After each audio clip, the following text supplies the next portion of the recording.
नमस्कार सबैजनालाई। हाम्रो म्यासेज चाहिँ किन रिप्लाई हुँदैन भनेर धेरैजनाले मलाई म्यासेज गर्नुहुन्छ। ल हेर्नुहोस्, तपाईँहरूले कति धेरै म्यासेज पठाउनु भएको छ। तपाईँहरूको माया हो यो, होइन?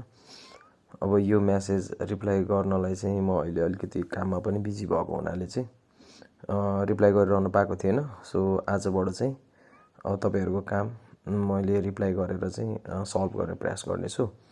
सो हेर्नुहोस्, यति धेरै म्यासेज छ, होइन? अब तपाईँहरूको पालो चाहिँ कहिले पर्छ थाहा छैन। एराउन्ड लगभग भनौँ न 500,000 बढी छ। यो त म्यासेन्जरको मात्रै भयो, वाट्सएपमा पनि त्यस्तै हुन्छ।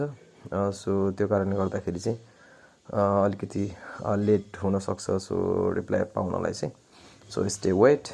सो तपाईँहरूको यो धेरै धेरै मायाको लागि आभारी छु। अब आजबाट चाहिँ फटाफट तपाईँहरूको काममा लाग्नेछु म। हेर्न सक्नुहुन्छ यति धेरै म्यासेजहरू छ है। अब सबैले आफ्नो गुनासोहरू होला अथवा आफ्नो आफ्नो प्रब्लमहरू मलाई सेयर गर्नुभएको छ।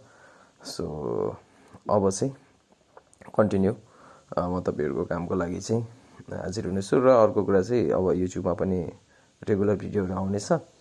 सो स्टे ट्युन है त। ल हेर्नुहोस्, यति धेरै यहाँदेखि यति धेरै म्यासेजहरू छ है। यो त जस्ट म्यासेन्जरको हो। वाट्सएपमा त्यस्तै छ, अनि इन्स्टाग्राममा पनि यस्तै नै छ, अनि अब टिकटकमा पनि त्यस्तै म्यासेजहरू आएको हुन्छ। So I will try to reply your message. So stay connected. Thank you so much. Bye by.